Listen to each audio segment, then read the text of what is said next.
সাইদাতুন নিসাই আহলিল জান্নাহ খাতুনে জান্নাত ফাতেমাতুজ জোহরা গভীর রাত্রে দুনিয়া থেকে বিদায় নিল। বিদায় নেওয়ার পরে স্বামী বিদায় নেওয়ার আগে স্বামীকে কিন্তু তিনটা কথা বলেছিল। এক নম্বর কথা হলো রাতের অন্ধকারে আমাকে কবর দেওয়া লাগবে। আমার দুই নম্বর কথা হলো আমার লাশ কিন্তু খাটনিতে তুলবেন না, কারণ খাটনি কান্দে নেওয়ার মতন চারজন পুরুষ দুনিয়াতে নাই। আমার কোনো জানাজার ব্যবস্থা করবেন না।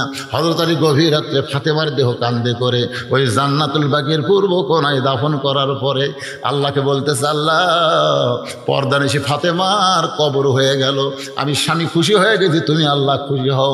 এই দোয়া করার সঙ্গে সঙ্গে তাকায় দেখে পুরাতন কবর নতুন কবর নাই, এইমাত্র ফাতেমার কবর দিল, সেই কবর আর খুঁজে পায় না।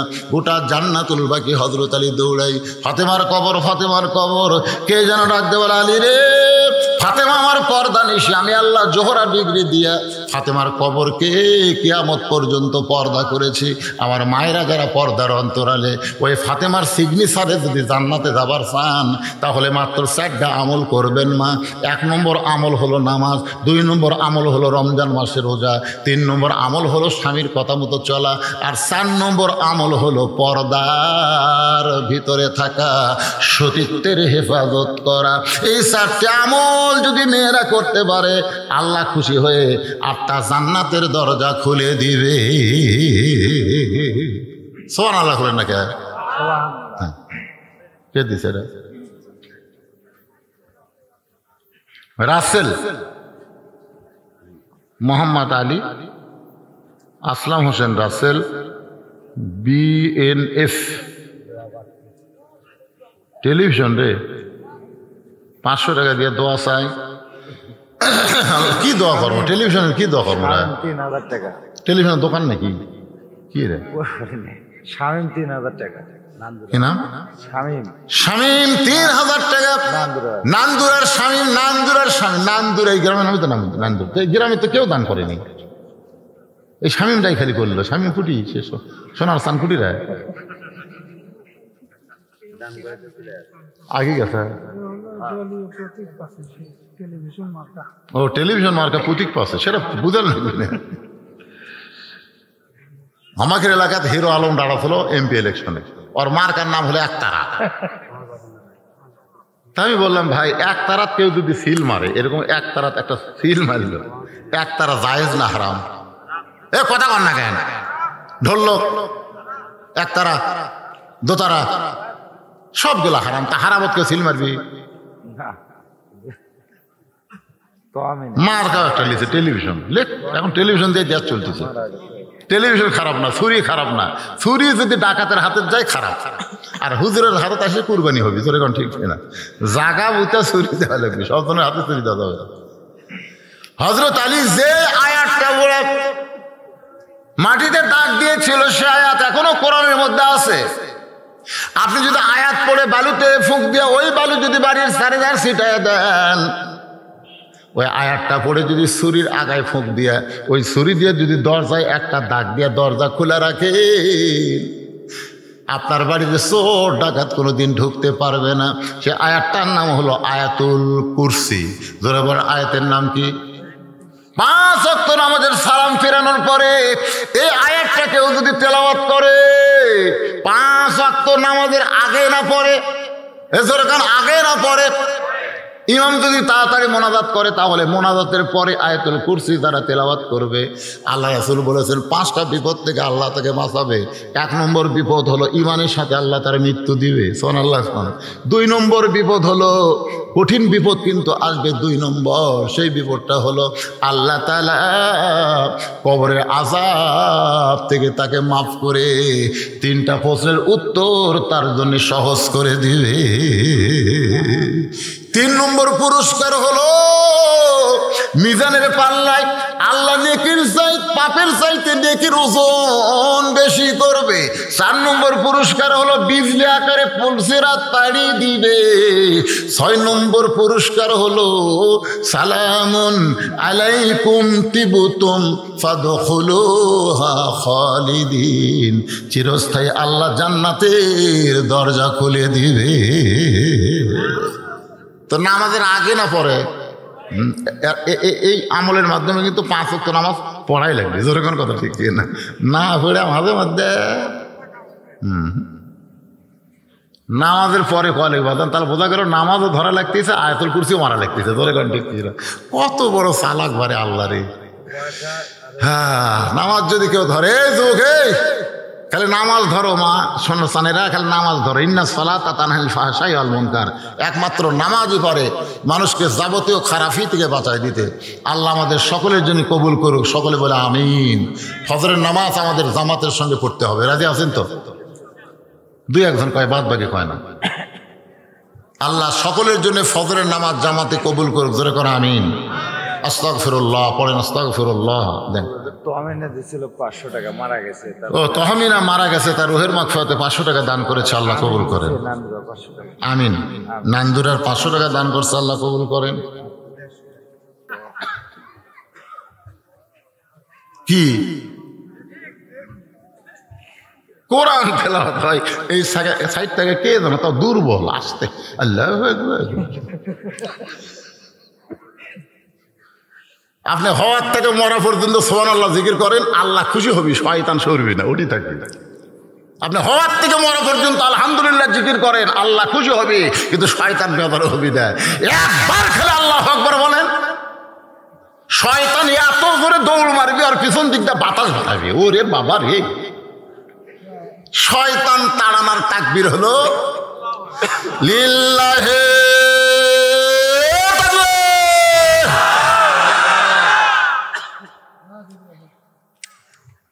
এই যে মোবাইল করতেছে, দেরি আছে, অসুবিধা নেই, জরুরি কোনো কল আসতে পারে, জরুরি। হ্যাঁ, আপনার মোবাইল বন্ধ করে রাখেন, সব চলবে, সব চলবে না। আপনি মনে করতেছেন আমাকে ছাড়া কিছু চলবে না, আপনি মরার অভিনয় করে দেখেন, একদিন খালি মরার অভিনয় করে দেখেন, দেখবেন সবই চলবে। আপনি ছাড়াই সব চলবে, আপনি কিছুই না চলবে। মনে করতেছেন বিরাট কিছু, খালি মরিয়া দেখেন, তাড়াতাড়ি কুটি থোয়া লাগবে। সেই গরম ভাই থাকে, আস্তে আস্তে খাই।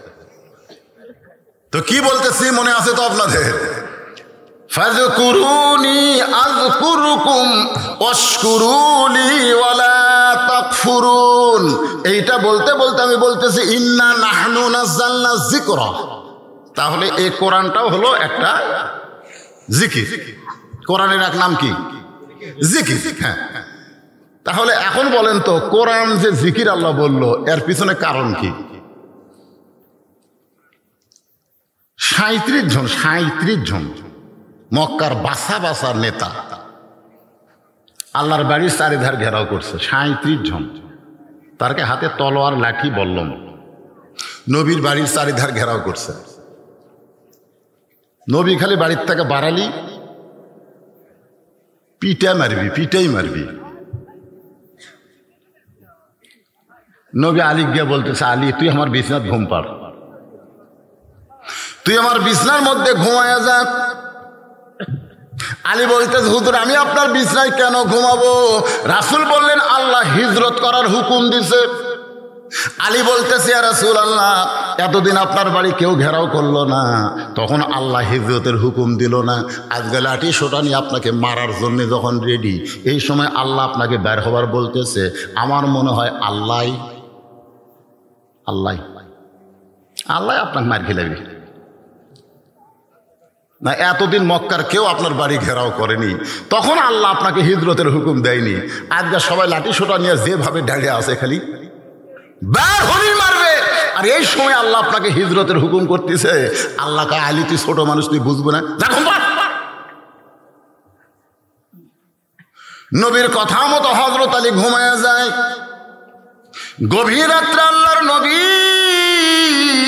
দরজা খুলে দেখে নেতাগুলো লাঠি নিয়ে, বল্লম নিয়ে, বর্ষা নিয়ে দাঁড়ায় আছে।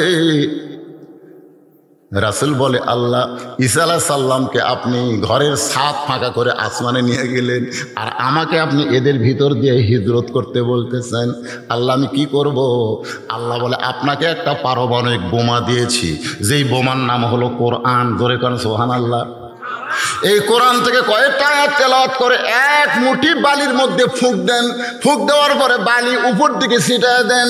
নবী যখন বালি ছিটায় দিয়েছে সব বালিগুলো 37 জন নেতার চোখের মধ্যে ঢুকে গেছে। সবাই খালি চোখ, বালু যদি চোখে ঢোকে কি করবি? হাতের লাঠি পড়ে গেছে, লাঠি ফেলে দিয়ে চোখ ঢুকতেছে। রাসূল কয় আল্লাহ এই সুযোগে আবু জেহেল আর আবু সুফিয়ান মারিয়া হেমে যাওয়ার পারবো, ওরা যে হারে চোখ ঢুলতেছে, এখন মারতে কোনো অসুবিধা আছে? আল্লাহ কইল না, এই কয়েকজনই মরবি, তবে আজকে না। ইন্না নাহনু নাযালনা যিকর, একটু মনোযোগ দিয়ে শুনবেন। আজকে নয়, আজকে আপনি হিজরত করেন, গভীর রাত্রে আবু বকরের বাড়ির দরজায় আস্তে করে ঠোকা মারছে, সঙ্গে সঙ্গে দরজা খুলে যায়। রাসূল বলে আবু বকর, আমি যে তোমার বাড়ির দরজায় আসতেছি এইটা তুমি আগে থেকেই জানতে? বলে 6 মাস আগে আপনি বলেছিলেন একদিন গভীর রাত্রে মক্কা ছেড়ে মদিনায় হিজরত করা লাগবে, আমাকে সঙ্গে করে আপনি মদিনায় যাবেন। সেদিন থেকে আজ পর্যন্ত কোনো রাত্রিবেলা আমি ঘুমাইনি। রাসূল বললেন চলো যাই। যেই বলছে চলো যাই, নবীর সঙ্গে সঙ্গে রওনা দেয়। রাসূল বলে আবু বকর, একটা বার কি বাড়ির মধ্যে ঢুকবা না? তোমার বিবি বাচ্চার কাছে কি একটা কথাও বলবা না? আবু বকর বলে ইয়া রাসূলুল্লাহ, আমার বুকটা চিরে কলিজা যদি দেখাবার পারতাম তাহলে আপনি বুঝতে পারতেন আমার বুকের ভিতরে আল্লাহ নবী ছাড়া আর কারো জায়গা না। চলো ওই পাহাড়ের উপরে উঠতে হবে। আবু বকর বলে হুজুর, মক্কা থেকে মদিনা হলো উত্তর দিকে, আর আপনি পূর্ব দিকে যাচ্ছেন, ব্যাপার কি? বলে এটাই আল্লাহর আইন। ধরে করেন সুবহানাল্লাহ। গিরি শহরের মধ্যে আবু বকরকে আল্লাহ নবী যখন আত্মগোপন করেছে, রাতটা শেষ হয়ে গেল। রাত যখন শেষ হয়ে গেল, আবু জেহেল বলতেছে এমনভাবে পাহারা দিলাম এখন পর্যন্ত ঘর থেকে বের হয় নাই, তাহলে আজকের মতো কি আমরা ফেরত যাব? আবু সুফিয়ান বলতেছে আবার 37 জন নেতা কবে ঐক্যজোট হবে? আজকেই কাম সারা লাগবে, দরকার হলে ঘরের দরজা ভাঙ্গা আমরা তাকে হত্যা করব, এই নিয়তে আবু জেহেলের নেতৃত্বে নবীর ঘরের দরজা ভাঙ্গা দেখে ওড়ে তার চাদর দিয়ে একজন লাখ ডেকে ঘুম পাড়তিছে। রাসূল যে কইছে তা ঘুমায়, সেই ঘুম। উলিদ বিন মুগিরা বলতেছে নেতা এক মারার জন্য সারা রাত আমরা খাড়া হয়ে আছি, আর এইরকম করে ঘুম পাড়ে এই মানুষ। আবু জেহেল খালি মুচকে মুচকে আসে। আবু জেহেল জানে এটা মানুষ না, এটা হলো আল্লাহর নবী। জোরে কোন সুবহানাল্লাহ। আবু জেহেল কিন্তু জানে আল্লাহর নবী, কিন্তু আবু জেহেল জানে কিন্তু মানে না। এটাই হচ্ছে মারাত্মক কথা। আমরা সবাই জানি কোরআন সত্য কিতাব, কোরআন আল্লাহর আইন, জানি ঠিকই, কিন্তু আমরা একই কথা। আবু জেহেলের যা হবে আমাদের অবস্থাও তাই, খালি মরিয়া থাকে, খালি মরলি বুঝবেন যে আমাদের অবস্থাটা কি হয়। বাঁচতে বুঝতে পারতেছেন না। আবু জেহেল সবচাইতে বড় নেতা, মুসকি মুসকি হাসতেছে। উলিদ বিন মুগিরার হাতে একটা বর্ষা আছে, এই বর্ষাটা চাদরের উপর মারতে চায়, কারণ যাকে সারা রাত পহরা দিলাম এই বেটা ঘুম পাড়ে, এক না মারা পর্যন্ত আমার শান্তি নাই। যখন বর্ষাটা মারবে আবু জেহেল খফ করে ধরে বলতে, উলিদ বিন মুগিরা রে, ঘুমন্ত মানুষকে মারা জায়েজ নাই। সুবহানাল্লাহ। ঘুমন্ত মানুষকে মারা জায়েজ নাই। উলিদ বিন মুগিরা বলে নেতা আপনার সব কথা মানতে পারি, কিন্তু এটা মানা যাবে না। অনেক সময় দেখবেন নেতার চাইতে ক্যাডার বেশি পাওয়ারফুল। ধরে গণ ঠিক কিনা? নেতা তাও কিছু বোঝে, কিন্তু ক্যাডাররা কিছুই বোঝে না। চিনিস তাহলে বগুড়া থেকে ঘুরে আসাই তো সাইজ করবো রে, এমন ভাবে হুমকে পারছে এই গরিব মানুষ বাড়ির যে কান্তিছে। আল্লাহ বগুড়া থেকে ঘুরে আসে আমার সাইজ করবে। আল্লাহ আল্লাহ বগুড়া থেকে আসতে না 2 ঘন্টা লাগবে, আসে তো আমার সাইজ করি। ওই কাহলো 4 মতো পার করেনি, যাই বলছে ঘুরে আসে সাইজ কর্ম, ওই 4 মতার যাতে ঘুটঘুটির সাথে বাঁধা গেছে। মোটর সাইকেলের কিছু হয়নি, কিন্তু ওর 4 ভাঙ্গা। বগুড়া মেডিকেল কলেজে নিয়ে যা ব্যান্ডেজ করে থোছে, যাক বলছে ঘুরে এসে সাইজ করবো, ও এবার 250 গ্রাম আঙ্গুল নিয়ে দেখবার গেছে।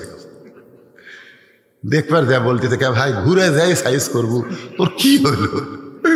ভাই সাইজ করার মালিক আমি না রে, সাইজ করার। এখন বুঝলো কতকগুলো ক্যাডার আছে দেখবেন নেতার চাইতেও বেশি মশান মারে, আছে না নাই? দরকার হাজার নাই। এই সানশেখের অত্যাচারে নেতারা পর্যন্ত দোষের মধ্যে পড়ে যায়। আল্লাহর বান্দার একটু খেয়াল করবেন, উলিদ বিন মুগিরা যখন বর্ষা মারবার চায়, আবু জেহেল বলতেছে ঘুমন্ত মানুষকে মারা যায়। কেন বলতেছে? কারণ নবীর বাড়ি আর আবু জেহেলের বাড়ি একই জায়গায়। যারা হজ করছেন তারা দেখছেন নবীর বাড়ি আর আবু জেহেলের বাড়ি, এখানে হাজী সাহেবরা নাই। আবু জেহেলের বাড়ি থেকে পশ্চিম দিকে 200 মিটার হলো আল্লাহর কাবা ঘর, আর মাত্র 150 মিটার পূর্ব দিকে নবীর বাড়ি। পশ্চিমে হলো লা ইলাহা ইল্লাল্লাহ, আর পূবে হলো মুহাম্মাদুর। আবু জেহেলের মতন ভাগ্যবান মানুষ পৃথিবীতে কেউ নেই। ওই যে কাবা, ওই যে রাসূল।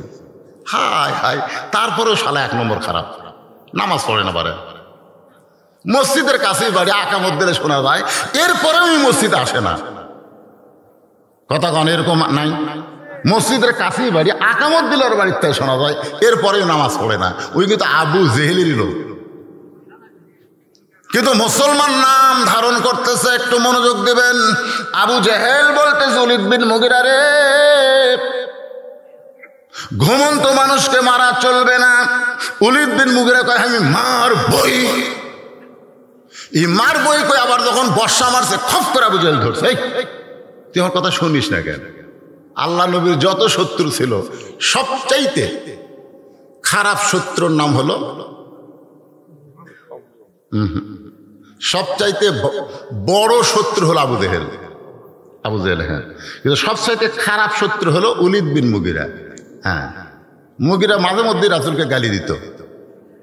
একদিন নবী সাহাবীদেরকে নিয়ে ওয়াজ করতেছে, আর সঙ্গে সঙ্গে মুগিরা বলছে, এই মুসলমানের নবী, তুই যদি এতই ভালো হবি জন্মের আগে তোর বাপ মরলো কে?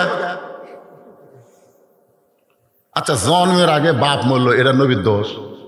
কেউ যদি বলে হুজুর আপনি এতই ভালো হবেন, তাহলে এত কালো কেন? আমি কালো হচ্ছি, এটা আমার দোষ? আমার বাপ পর্যন্ত, আমার বাপ যে আমার জন্ম দিয়েছে সেই আমার ডাক দিয়েছিল কালু কয়ে, কালু মানে এত কালো, সেদিন নাম দিয়েছিল কি কালু। আর বাপ মরে গেছে, আল্লাহ জান্নাত দেখ। এই কালু নাম কিন্তু আমি যখন বড় হলো তখন সবাই এই কালু, এক সন্তোষ কালু। আমার এতই খারাপ, আমি কালু নাকি? চিন্তা করে দেখেন, জন্মের আগে নবীর বাবা মারা গেছে, এটা কি নবীর দোষ? তো বলতে তুই যদি এতই ভালো হবে তাহলে জন্মের আগে তোর বাবা মরল কেন? সঙ্গে সঙ্গে নবীর চোখ দিয়ে পানি পড়তেছে।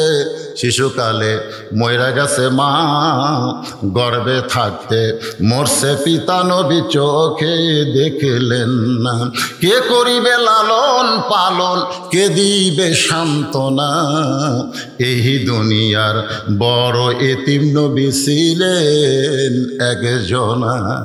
নবীর চোখ দিয়ে দরদর করে পানি পড়তেছে। নবীর চোখের পানি আল্লাহ সহ্য করতে না পেরে বলে, নবী গো, যে উলিদ বিন মুগিরার কথাটা দ্বারা আপনি কষ্ট পাইলেন, এই উলিদ বিন মুগিরাকে আপনি চেনেন? আল্লাহ রাসূল বলে ও হলো মুগিরার বেটা অলিদ। আল্লাহ কয় নবী গো, ও মুগিরার বেটা অলিদ না, উতুল্লিম বাদা জালিকা জানিম, ও হলো যারো তো সন্তান। একমাত্র যারো সন্তান ছাড়া নবীরে কেউ আবল তাবল বলতে পারবে না। আজও বাংলাদেশে যারা নবীর বিরুদ্ধে কথা বলবে বুঝবেন ওদের মাও একটা, কিন্তু বাপের ঠিক নাই। যেরকম কিসের ঠিক নাই? এই শালারা জাউরা চল, যেরকম কি চল, জারদ সন্তান। আমার নবীর বিরুদ্ধে তুমি কথা বলবা, বাড়ির যা শোনা দেখো তোর বাপকে। পরের বার যখন নবী এরকম কথা বলতেছে, উলিদ বিন মুগিরা কিছু একটা বলবার যাচ্ছে, মানে নবীকে আবার খারাপ কথা কয়, মনে কষ্ট দিবে, এমন সময় নবী আগেই বলে দিয়েছেন উতুল্লিম বাদা যালিকা জানিম। উলিদ বিন মুগিরা মারছে দৌড়। আপনারা বুঝবার পারেন নাই, কিন্তু উলিদ বিন মুগিরা বুঝিয়েছে। সৌদি আরবের লোকেরা কোরআন বোঝে কি বোঝে না? কোরআনের ভাষা হলো আরবি, ওদের মাতৃভাষা হলো আরবি। উলিদ বিন মুগিরা এক দৌড়ে মায়ের কাছে, মা, মা কয় কি রে, তুমি সত্যি করে বলো তো আমার বাপকে? মা কয় এত বছর পর এই পুরান খবর তো কে দিল রে? এত বছর পর এই পুরাতন খবর তো কে দিল? যাই এই খবর দিছে সে দুনিয়ার সাধারণ কোনো মানুষ না। ওলীদ বিন মুগীরা বলে আমি তা দেখতে পারি না। তুই দেখতে না পারলে কি হবে? সে দুনিয়ার সাধারণ কোনো মানুষ না। যেই খবর উপরওয়ালা আল্লাহ ছাড়া কেউ জানে না, সেই খবর কে জানালো রে? ওলীদ বিন মুগীরা বলে মা তাহলে খবর কি? বলে খবর হলো তোর বাপ ব্যবসার কাজে বাইরে গেছে। আমি তখন নতুন বউ, এ জুয়ান তাগড়া বউ তুই মালয়েশিয়ার যাওয়া ইয়ার কি মারতেছে? পরকিয়া বাংলাদেশে বাড়িছে না কমিছে? কথা কয় না, কথা কয় না। তুমি যদি মানুষের সৌদি আরব যাবার চাও তাহলে 2-4টা ছোলের মাও করে থুয়ে যাও। জোরে করে কথা ঠিক কিনা? 2-4টা ছোলের মাও করে থুয়ে অর্ধেকের কেউ তাকাবি না সে অবস্থায় যাও। একে টাকরা থুয়ে চলে যাও। তার মানে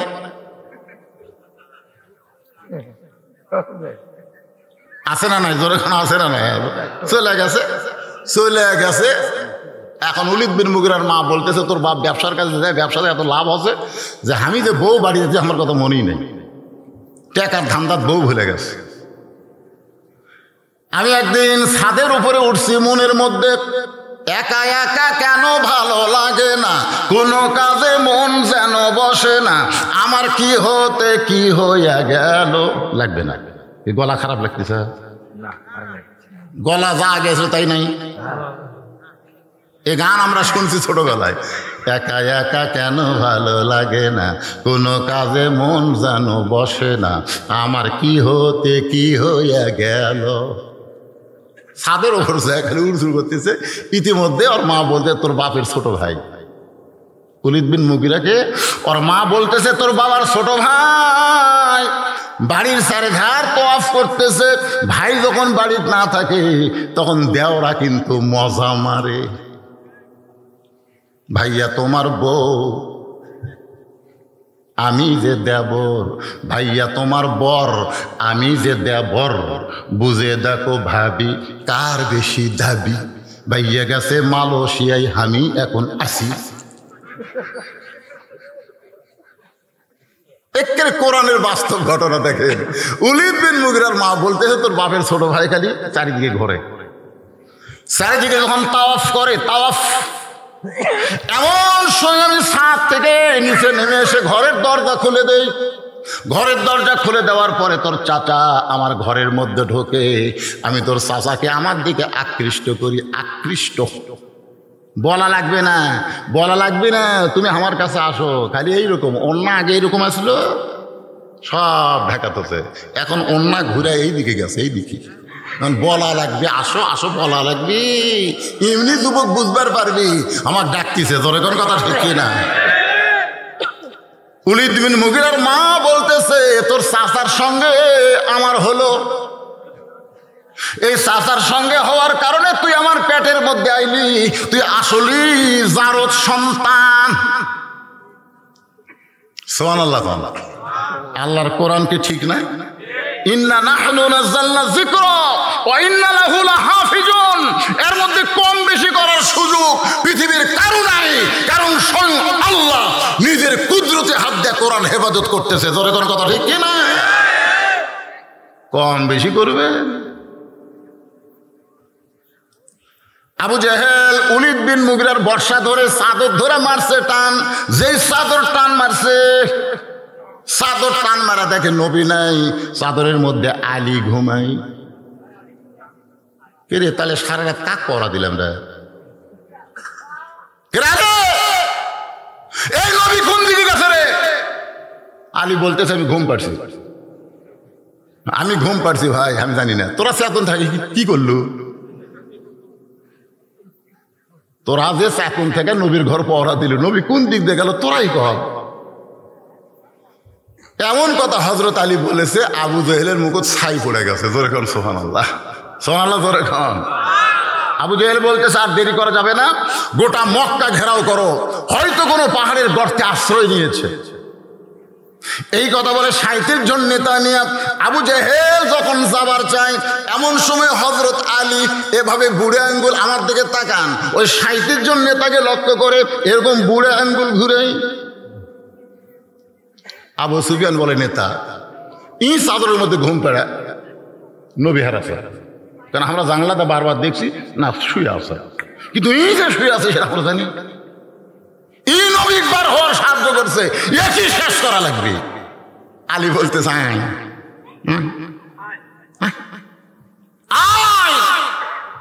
আল্লাহর নবী যদি বলতো যে 37টা সার পোকা আমার বাড়ির চারিধারে ঘেরাও করছে, আলী রে যা সাইজ কর, আল্লাহর শপথ করে বলতেছি তোরা এক শয়তানও বাঁচবি না, এক শয়তানও বাঁচবি না। সুবহানাল্লাহ জোরে কর না কেন? সুবহানাল্লাহ। একজন মুসলমানের ইমানের পাওয়ার কি দেখেন।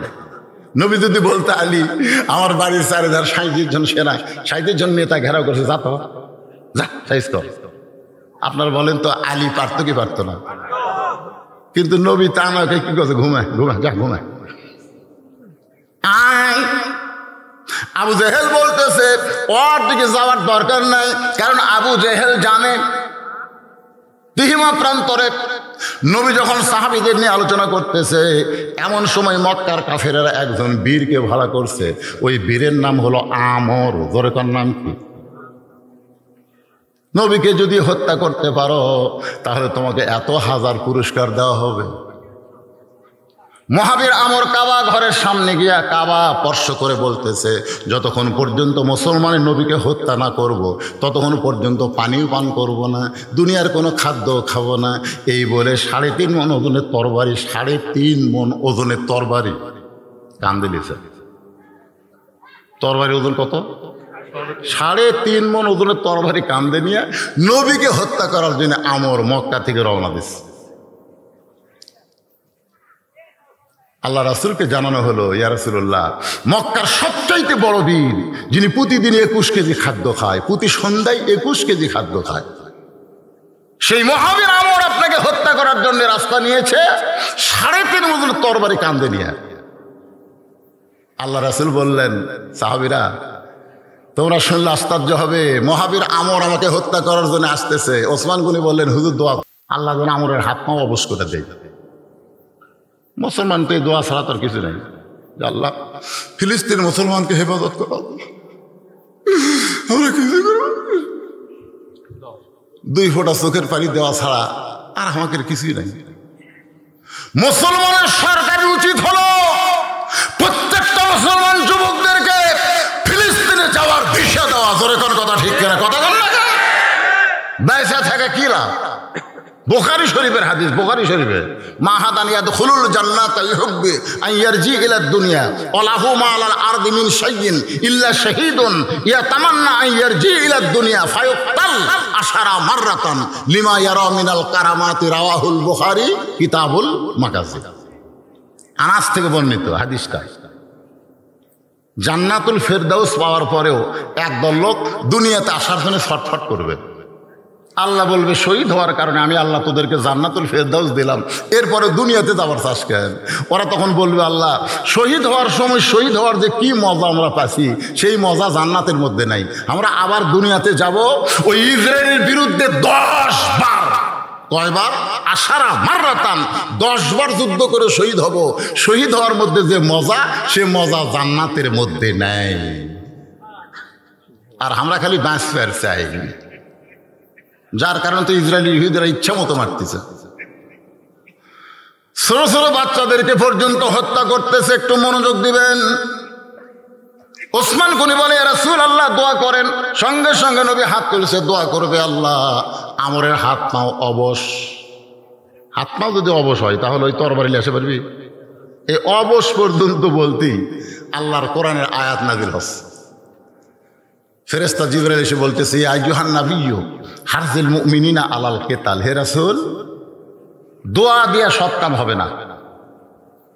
আপনি যদি দোয়া করেন, আল্লাহ মক্কার কাফের থেকে মদিনাকে হেফাজত করো, তাহলে মদিনা হেফাজত করতে পারবেন না, বরং মক্কার কাফেরদের বিরুদ্ধে মুসলমানদেরকে অস্ত্র ধরা লাগবে। এই হুকুম কার? জোরে করে এই হুকুম কার? বরং আপনার মুমিনদের মধ্যে কাউকে খাড়া করান। আল্লাহ রাসূল দোয়া উপর দিকে না নিয়ে নিচের দিকে নিলেন। তোমাদের মধ্যে কেউ আসো যে মহাবীর আমর আমার কাছে আসার আগেই তার সামনে যাবা? এমনকি তোমাদের মধ্যে কেউ আসো প্রত্যেকটা সাহাবী মাথা নিচু করে চিন্তা করে, প্রতি সন্ধ্যায় 21 কেজি খাদ্য খায়, আর 3.5 ওজনের তরবারি নিয়ে যুদ্ধে যায়। এত বড় বীরের সামনে কে দাঁড়াবে? সব সাহাবী যখন মাথা নিচু করে চিন্তা করতেছে, এমন সময় 11 বছরের একজন কিশোর বালক, নাম হলো তার হযরত আলী। ধরে খান সুবহানাল্লাহ। মাত্র কয় বছর? 11 বছরের কিশোর বাচ্চা পিছন দিক থেকে বলতেছে, রাসূলুল্লাহ আমি দাঁড়াইছি। আল্লাহ রাসূল বলেন এজলিস, বস বস। রাসূল বললেন তোমাদের মধ্যে কেউ কে আছো ওই মহাবীর আমর আমি নবীর কাছে আসার আগে তার সামনে দাঁড়াবার পারো? সঙ্গে সঙ্গে হযরত আলী বলে লব্বাইকা রাসূলুল্লাহ আমি দাঁড়াইছি। রাসূল কয় বস বস বস। তৃতীয়বার যেই কইছে ওই আলী দাঁড়াইছে। রাসূল কয় আয় আয়। কাছে আসলে বলে তুই আমার কে হোস? বলে আপনি আমার চাওয়াতো ভাই, আমার বাপ আবু তালেব আপনাকে লালন পালন করছে। এই তোর বাপ মরার সময় কি কথা রে? তোর বাপ মরার সময় কইছে আমি যেমন তোমার লালন পালন করেছি আমার আলী আর জাফরকে তুমি তেমন লালন পালন করবা। তোমার বাপের মাথা হাত দিয়ে আমি ওয়াদা করছি। হামাজ মারার জন্য আসতেছে, আপনি পুচকে খালি বারবার খাড়া হোস। আলী বলতেছে ইয়া রাসূলুল্লাহ এই দেহে জীবন থাকা অবস্থায় আমার জীবনের চাইতে আপনাকে বেশি ভালোবাসি। একজন কাফের এসে আপনাকে মারবে আর আমি লেবেন চোষ খাওয়া? দরকার হলে আগে আমাকে মারবে তারপর আপনার। হুজুর আপনি হুকুম দেন। আল্লাহ রাসূল আলীকে বুকের মধ্যে নিলেন। আলী রে, ও 3.5 মজুরের তরবারি নিয়ে আমাকে মারার জন্য আসতেছে আর তুই খালি খালি যাবি বাবা, এইটা কোনোদিন সম্ভব না। ওসমান লব্বাইক ইয়া রাসূলুল্লাহ তোমার বাড়িতে কি তরবারি আছে? বলে কুরবানি জব করার একটা ছুরি আছে। সেটাই নিয়ে আসো। ওসমান গনি ধনী না গরিব? এজরা খান ধনী না গরিব? কুরবানি করার একটা তরবারি আছে, বলে ওইটাই নিয়ে আসো। নবীর কাছে এনে দিল মাত্র 27 ইঞ্চি একটা ছুরি। 27 ইঞ্চি একটা কি? ওইটা নবী আলীর হাতে বিসমিল্লাহ বলে দিয়ে বলেন আলী রে ওই আমরের বিরুদ্ধে লড়ো যাও। হযরত আলী মারতেছে দৌড়, পিছন দিক থেকে আল্লাহর নবী চিৎকার করে আলী রে তোকে সাবার বলছি তাই বলে দৌড়ে দৌড়ে যাস। আলী বলতেছে রাসূলুল্লাহ এতক্ষণ কাফের আমর হয়তো অনেক দূর পর্যন্ত আইছে, আমি যদি আসতে যাই তাহলে আরো আসবে, এই জন্য দৌড়ে দৌড়ে যাই। আপনার পবিত্র চেহারা দেখার আগে আমি আলী ওকে জাহান্নামে পাঠাবার চাই। লিল্লাহে আপনার পবিত্র চেহারা দেখার আগে হোক। 27 ইঞ্চি চাকু, 27 ইঞ্চি কি? যে কুরবানি জব করে তার নাম কি? আর সেটা চামড়া ছেলে চাকু। 3.5 ওজনের তরবারির কাছে 27 ইঞ্চি, এটা কি ছুরি? চাকুলি আমরের সামনে দাঁড়াচ্ছে। আমর সেই হাসি, এটাই মুসলমান। মুসলমানের নবীকে বাঁচাতে তুমি তুই? এই তোর বাপের নাম কি? তোর নাম কি রে? আলী আমরের মুখের দিকে তাকায় চাকু দিয়ে সামনে একটা দাগ দেয়।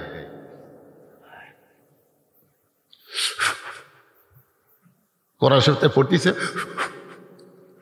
মুখের সামনে দাগ দেয়, বলে এই কাফেরের ফাটা, তুই কত বড় বাপের বেটা, আল্লাহর নবীকে হত্যা করবি, এই দাগটা টাপ্পায়া সামনে এক ধাপ যা। এই যে দাগ দিলাম, এই দাগ পার হয়ে গেলে এক ধাপ যা। আমরের গোটা দেহ থর থর থর থর করতেছে। আপনার বলেন তো কোরআনে অস্ত্র আছে না নাই? আফগানিস্তান থেকে আমেরিকা পলালো কেন? আফগানিস্তান স্বাধীন হলো, আমেরিকা পলালো কেন? ফিলিস্তিন থেকেও ইসরায়েল বাহিনীদেরকে পলাতে হবে। জোরে কোন কথা ঠিক কিনা? তবে সন্তান হওয়ার আগে মায়ের যেমন একটু রক্ত ঝরে, একটু রক্ত না ঝরালে আপনি সন্তানের ডাক শুনতে পাবেন না। সন্তান বের করতে গেলে অনেক রক্ত মায়ের ধরাতে হয়। জোরে কোন কথা ঠিক কিনা? এরপরে সন্তান যখন গোসল করে মায়ের বুকে দেয়, মা তখন ওই যে রক্ত ঝরাছে ও কথার মনেই নেই। কলজা শান্তি রে। দাদি আর নানি কয় এই তুই এটা হওয়ার জন্য কত কষ্ট পাইছে, লাগতে ফেলে দে। কষ্টের পরেই শান্তি দাদি, কষ্টের পরেই শান্তি। সুবহানাল্লাহ। আজকে পৃথিবীতে মুসলমানের রক্ত যাবে, আমাদের বাংলাদেশের মুসলমানেরও রক্ত দেওয়া লাগবে। জোরে কর কথা ঠিক কিনে? বাংলাদেশের মুসলমানের রক্ত দেওয়া লাগবে। এমনি এমনি ইসলাম, রক্তের ভিতর দিয়ে ইসলাম। জোরে কর ঠিক কিনা? একটু মনোযোগ দিয়ে শোনেন। দাগ দিয়ে বলতেছে তুই কত বড় কাফেরের পাটা, কাফেরের বেটা। নবীকে হত্যা করা তো দূরের কথা, সামনে এক ধাপ সামনে যা, এক ধাপ সামনে যা। এই কথা যেই মাত্র বলছে আমরের গোটা দেহ থর থর করে কাঁপতেছে। সুবহানাল্লাহ। আপনারা বলেন তো, বাড়িওয়ালা যদি ন্যাংলা হয়, বাড়িওয়ালা ন্যাংলা পঙ্গু, মানে হাতও পঙ্গু পাও পঙ্গু, কিন্তু চেতন আছে। আর চোর আমার মতন শক্তিশালী, ওই আশা কেবল জানলাত হাত দিছে। ন্যাংলা যদি বলে কে, আপনারা বলেন তো চোর থাকবে না দৌড় দিবি। কথা কন না কেন? চোর থাকবে না দৌড় দিবি কি জন্য? চোরের তো শক্তি আছে, এত হাত পা পঙ্গু। চোর তোর বুঝবি চেতন আছে রে, চেতন থাকতে চুরি করা যাবে না। বাংলাদেশের মুসলমানকে চেতন থাকলে ওই ভারতের কুলাঙ্গারেরা বাংলাদেশের অভ্যন্তর নিয়ে নাক ডবাতে পারবে না। জোরে কোন কথা ঠিক কি না? কিন্তু চেতন নাই তো। আপনি ঘুমায় গেছেন, আপনার ঘরের মধ্যেই হরি হরি হরি হরি হরি হরি আপনার ঘরের মধ্যেই আপনি ঘুমায় গেছে। আর আপনার বউ স্টার জলসা জি বাংলা দেখতেছে, আপনি ঘুম পাড়তেছেন। আর ওরকে পুঁজি আসে আপনার ঘরত বাঁচতেছে। আপনি চেতন থাকতেন, হাতে একটা 1.5 হাতা লাঠি নিতেন। লাঠি লাঠি লাঠি নিয়ে ঘরের মধ্যে যায়। বউ বাড়ি না, বউ যেখানে বসে আছে আর পাশে একটা বাড়ি মারা লাগবে, 4 আঙ্গুল সাইড করে। আমি মুসলমান, আমার ঘরে কোরআন তেলাওয়াত হবে, আমার ঘরে জি বাংলা স্টার জলসা চলবে না, ভারতের পূজার বাদ্য মুসলমানের ঘরে হবে না। জোরে কোন কথা ঠিক না? আপনি চেতন আছে, আপনি পঙ্গু হয়ে গেছেন। আমাদের সবই খোলা আছে, হাত খোলা, পাও খোলা, চোখ খোলা, খালি মুখ বন্ধ। এই জন্য পেঁয়াজের দাম 250 গেছিল। আমাদের এলাকার খালি মুখ খুলিছে, এই পেঁয়াজ দুদুল 100 টাকা না দেশ, তোর বোটাল পেঁয়াজের বস্তা পুকুরে ফেলে দেন ভাই। তোর সাথে আরো 10 জন খাড়া আছে, ভাই লেন ভাই। কেমন মুখ খুলিছে, দাম কমে গেছে। কথা কন না কেন? কষায়ের কাছে গোস, গরুর দাম কম, তোর গোসের দাম বেশি। কষায় কয় না ভাই 500 করে দিলি।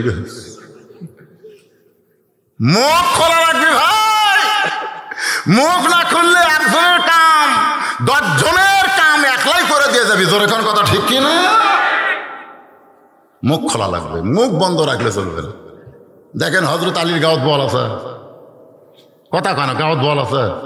ছোট্ট একটা 11 বছরের মানুষ, আর্মি হলো 3.5 ওজনের তরবারি কান্দত লিছে, প্রতি সন্ধ্যায় 21 কেজি খায়। আর হযরত আলী বোধহয় 1 বছরেও 21 কেজি খায় না, আর প্রতি সন্ধ্যাত খায়। তাহলে কি বীর? তার গোটা দেহ থর থর করে কাঁপতেছে। গুলি দিয়ে না কথা দিয়ে, এজরে কান কি দিয়ে, খালি পার হ, খালি পার হ, এই দাগটা খালি পার হ, খালি পাঁপে। আমরের গোটা দেহ যখন থর থর করে কাঁপতেছে, এমন সময় কাফেররা পিছন দিক থেকে বলতেছে মারেন মারেন।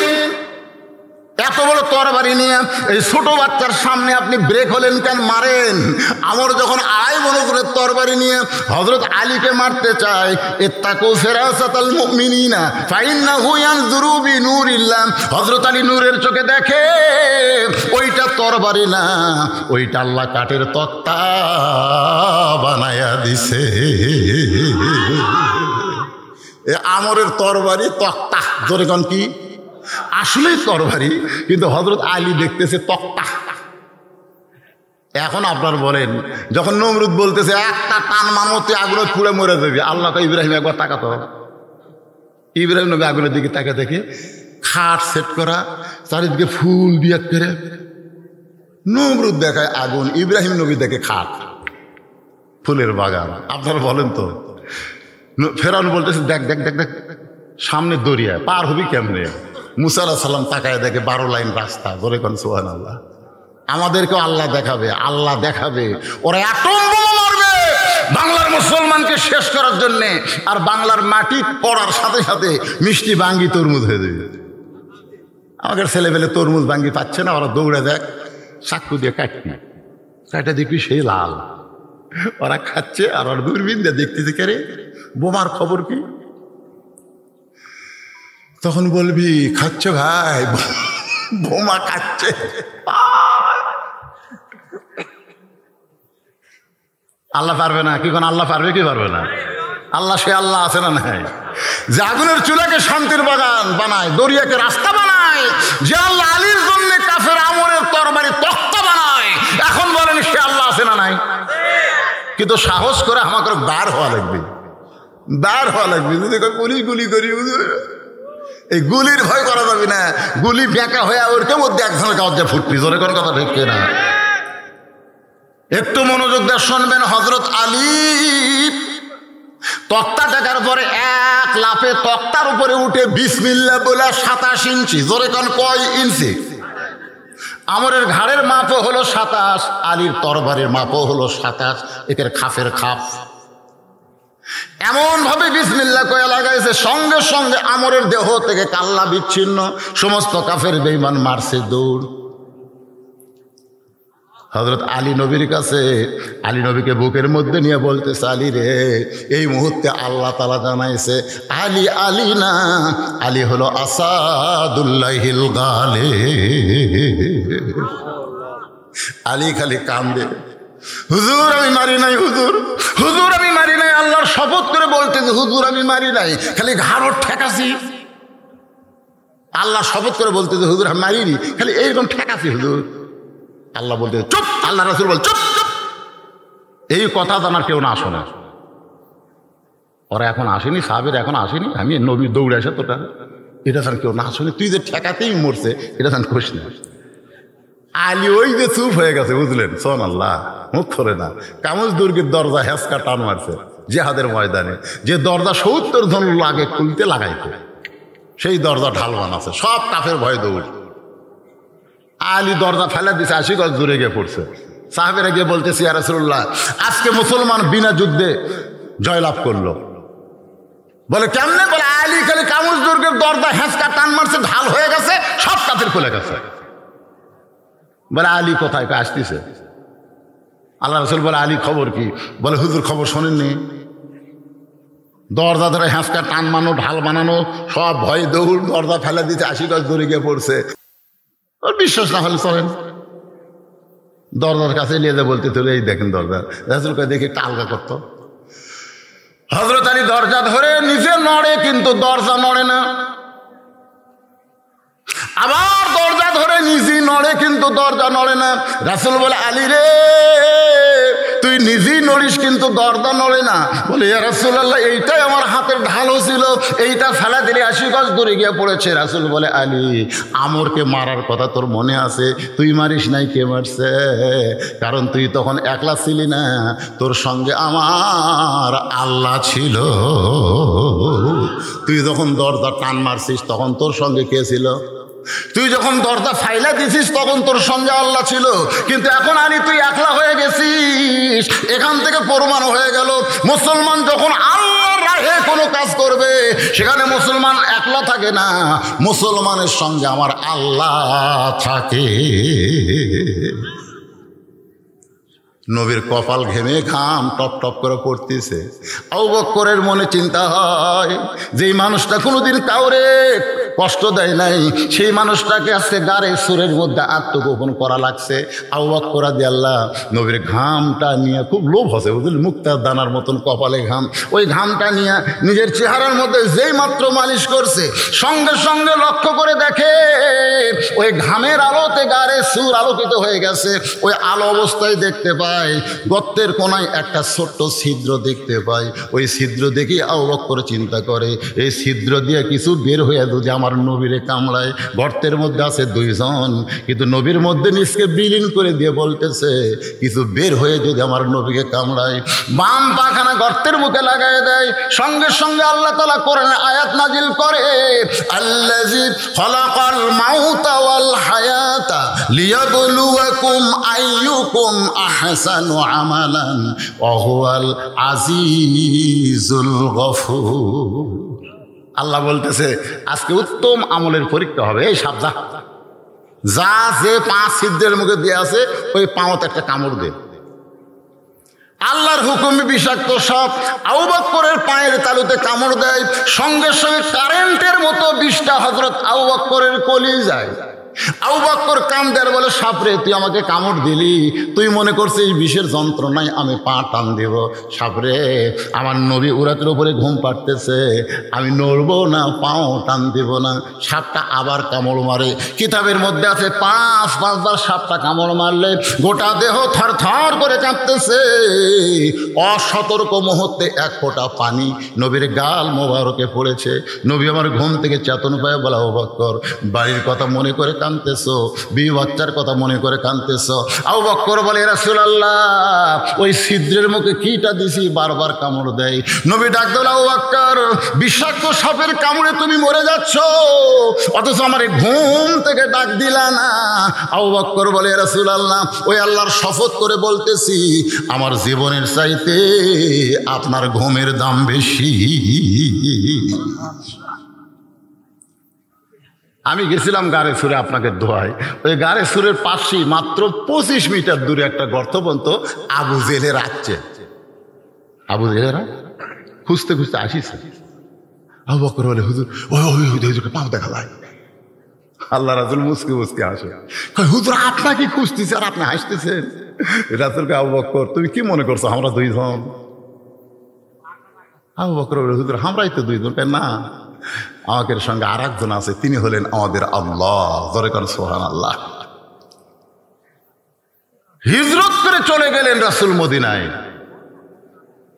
13 বছরে মক্কায় কলেমার দাওয়াত দিয়ে মুসলমানের সন্তানেরা শোনেন, ইন্না নাহনু নাযালনা যিকরা ওয়া ইন্না লাহু লাহাফিজুন। এই কোরআনকে মক্কা থেকে আল্লাহ নবী মদিনায় নিয়ে গেছে। সুবহানাল্লাহ করেন না কেন? কোরআনকে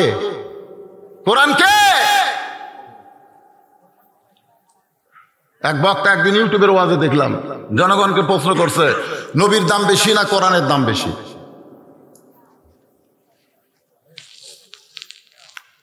যে সমস্ত শ্রোতারা বলতেছে কোরআনের দাম বেশি।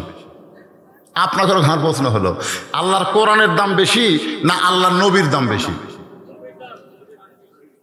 বুঝা শোনা কোন পারে? যারা মুখ বন্ধ করা আছে এরা খুব চালাক। সবাই একটু ঝাঁকিয়ে ছেলেরা, মেসির দাম বেশি না নেইমারের দাম বেশি? হ্যাঁ, আমাদের 5 ফের একদিন সেই গন্ডগোল, যেদিন ব্রাজিল হেললো, বুঝলেন, ব্রাজিলের পতাকা টাঙ্গা ছিল, ছিঁড়ে বুঝছেন 2-1 ওটি পেশাব করলো। পেশাব করে আমরা টয়লেট পেপারলেই ওরা ওই ব্রাজিলের পতাকা দিয়া পেশাব মুছলো। আজকে আমি আপনাদের কাছে জানতে চাচ্ছি, বাজান, একটু চিন্তা করে বলেন তো, নবীর দাম বেশি না কোরআনের দাম বেশি? জানেন না? সবচাইতে বড় দলিল হলো বিবেক। আবু বকরের বিবেক ছিল বলে কোরআন গ্রহণ করছে, আর আবু জেহেলের বিবেক ছিল না বলে আল্লাহর কোরআন গ্রহণ করেনি। সবচাইতে বড় আদালতের নাম হলো বিবেক। যেরকম আদালতের নাম কি? সেই বিবেকের আদালতে একটু চিন্তা করে বলেন তো, কার দাম বেশি? হ্যাঁ,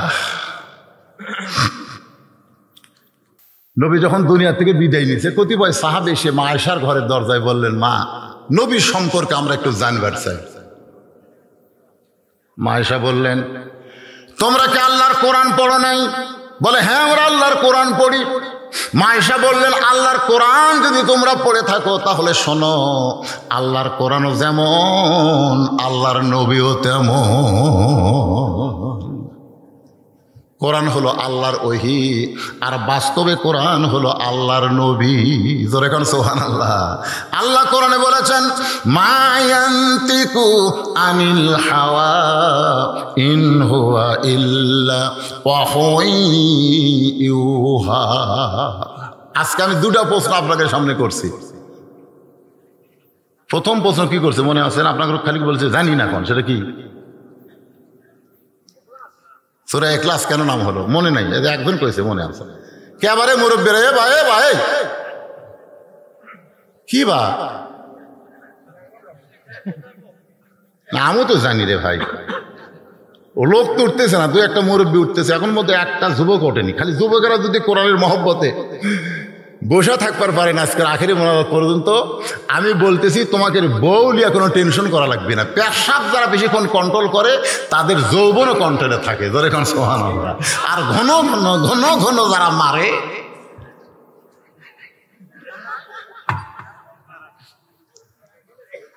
এ ডোজ কে অ্যাঙ্গেলের ডোজ কে রে, আমার নিজেরই ডায়াবেটিস ব্যারাম জানেন, 17 সালে ধরা পড়ছে। ডাক্তার কইল হুজুর যখন ওয়াশ করবেন তখন পেশাবে ঝাঁকিতে পেশাব নিচে তৈলে ভরে দেবি, 1 ঘন্টা পর পর পেশাব না করলে আপনার কিডনি ড্যামেজ হবে।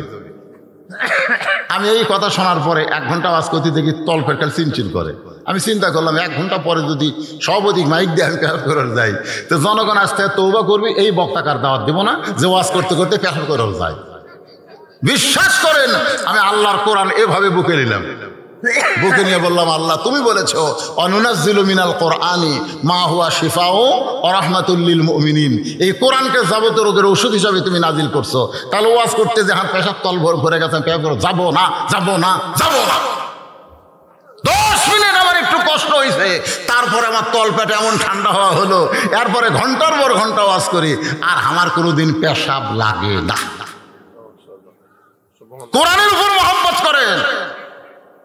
যে আলোচনাগুলো করতেছি আমাদের শোনার দরকার আছে না নাই? সব সূরার নাম সূরার মধ্যে পাওয়া যায়, অথচ ইখলাস নাই সূরার মধ্যে, নাম হলো কেন? আপনারা বলছেন আমরা জানি না, আমি জানাবার চাচ্ছি।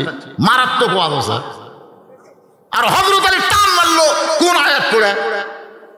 আপনি ওই আয়াত পড়ে খালি টান দেবেন, দরজা খুলে ঘুম পাড়বেন, একটা চোরও কোনোদিন ঢুকতে পারবে না, চোরও ঢুকতে পারবে না। ঢুকতে গেলে চোর মনে করবি ও বাবারে চেতন আছে রে, ফেরত যাবে। সে আয়াতটা শোনা লাগবে না? কি কয়?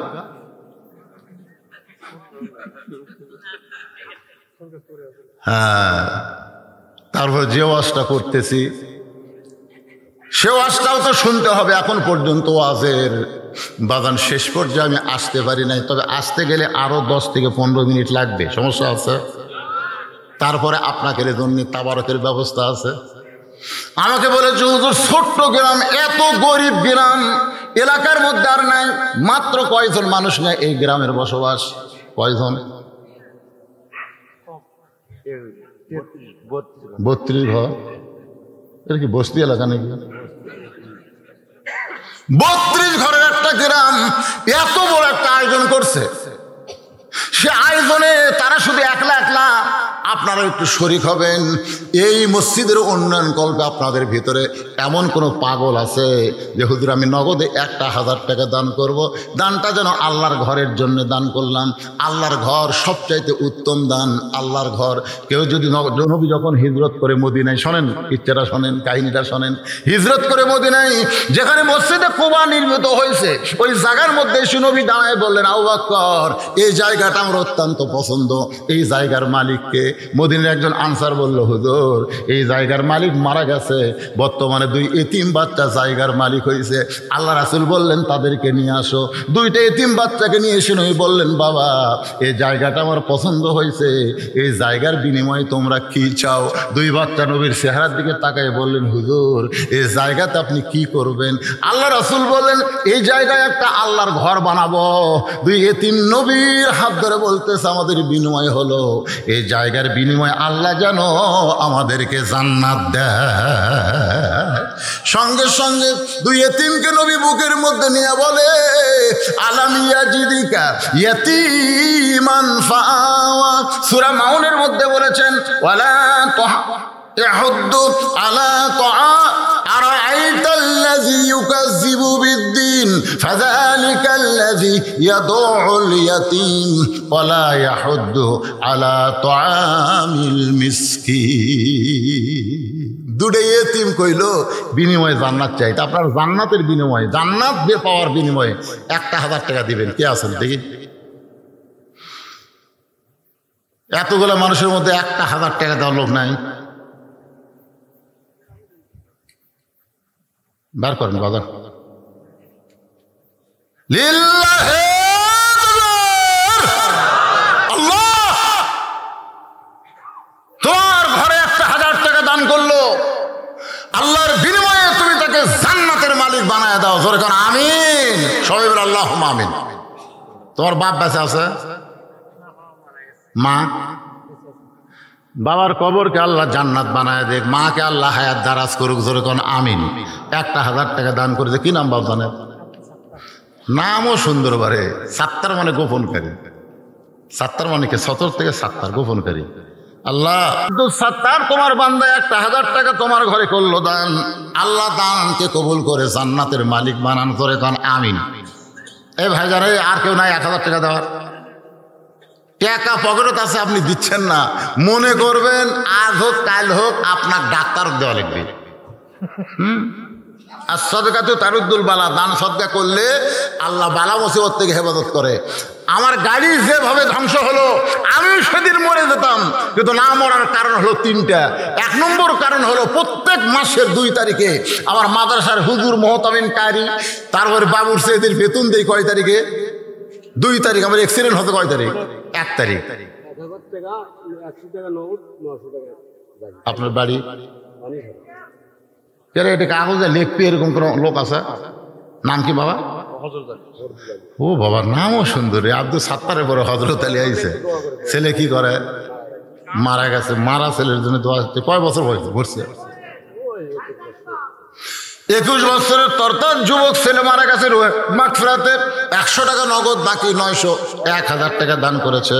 হযরত আলীর দানকে আল্লাহ কবুল করে তার সন্তানের কবরকে জান্নাত বানায় দেন। জোরে কোন আমিন। এই জোরে বল আল্লাহুম্মা আমিন। 2 তারিখে আমি বেতন দেই, আল্লাহ দেখতেছি 1-2 দিন মারি বেতনকে দিবি। আর আমার মা আছে, আমার বাবা 18 সালে মারা গেছে। আমার মা সবসময় বলে তোর বাবার জানাজা করছিস কান্দে কান্দে, আমি মরলে আমার জানাজা করা লাগবে। আমি বললাম মা তুমি আগে মরবো না? আমি আগে মরবো, কেমনে জানবো? মা বলতেছে কে আমি বেঁচে থাকতে তোকে মারে কে? সবসময় আল্লাহর কাছে দোয়া করবো রে, আল্লাহ আমার সন্তানের হায়াত দাও। আমি হাদিস পড়ে দেখলাম বাপ মায়ের দোয়া আল্লাহ ফেরত দেয় না। হয়তো মায়ের জানাজা করার জন্য আল্লাহ পাক আমাকে হায়াতে রাখছে। জোরে কোন কথা ঠিক কিনা?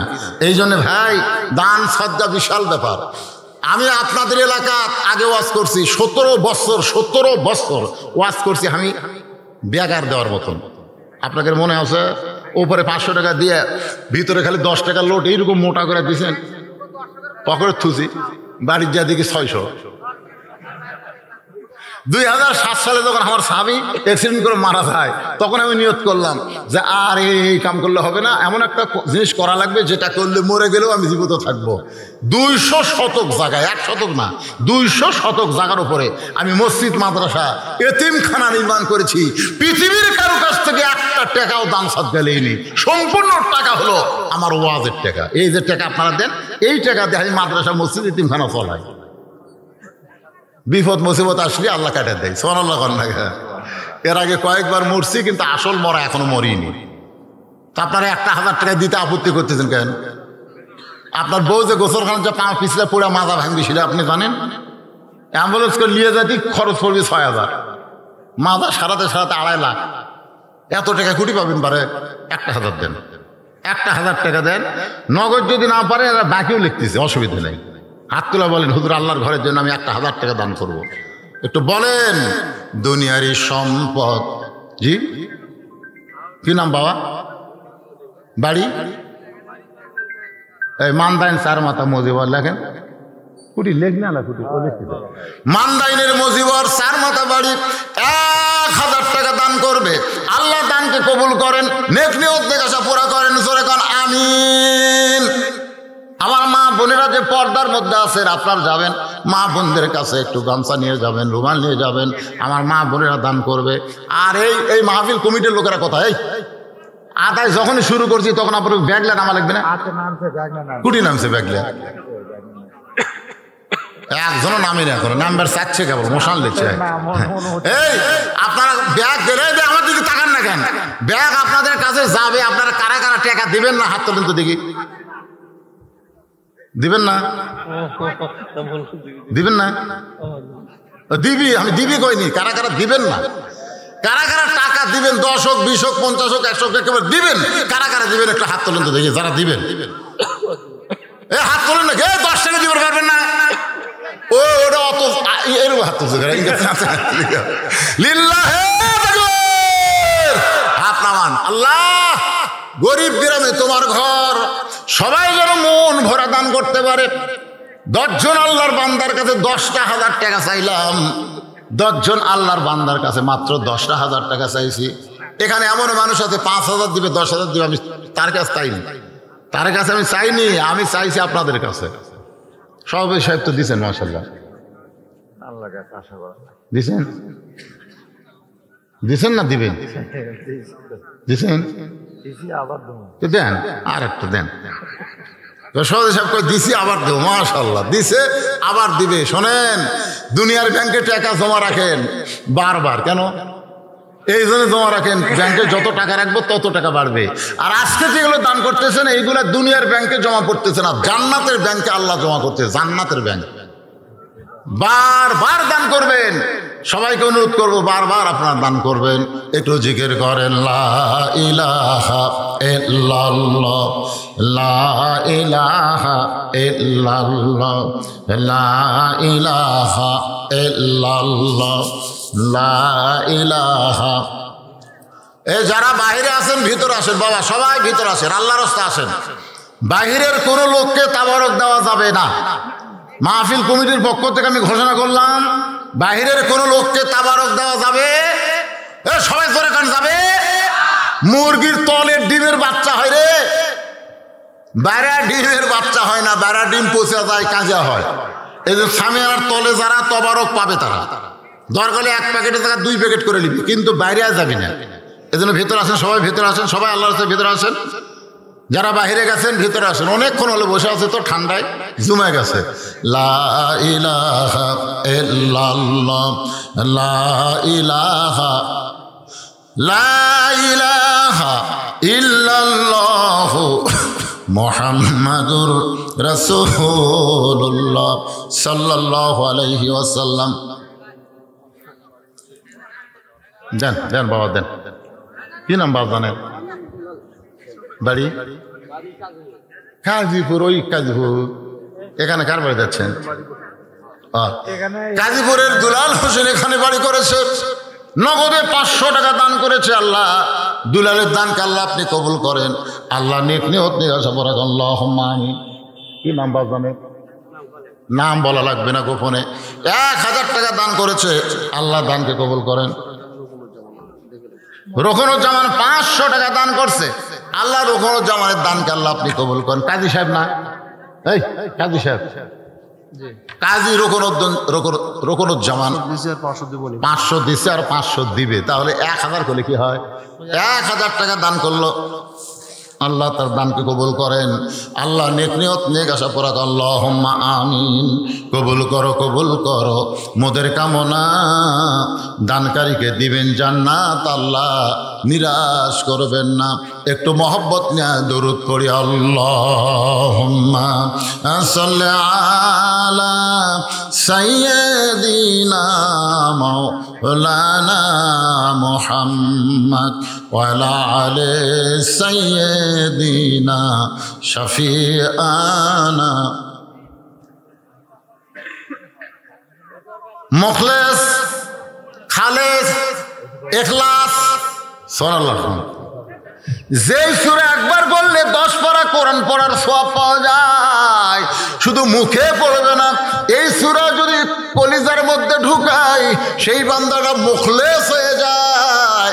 এই জন্য সূরাটার নাম আল্লাহ দিয়েছেন ইখলাস। ধরে খান সুবহানাল্লাহ। গোটা সূরার ভিতরে আল্লাহর পরিচয় আছে না? কথা কর না কেন? আল্লাহ কয়জন? কুল হু আল্লাহু আহাদ, আল্লাহু সামাদ। সামাদ মানে বুঝেন?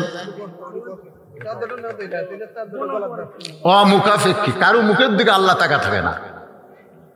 লাম ইয়ালিদ ওয়া লাম ইউলাদ, আল্লাহর কোনো বাপ মা নাই, আল্লাহর কোনো সন্তান নাই। একবার মুসা নবী বলতেছে, আল্লাহ তোমার বাপ মাও নাই, সন্তান নাই, তোমার কে আছে? তোমার কে আছে? সঙ্গে সঙ্গে আল্লাহ বলেন, মুসা আমি আল্লাহর কে আছে যদি জানবার চাও তাহলে শোনো। ফাদখুলি ফি ইবাদি ওয়াদখুলি জান্নাতি।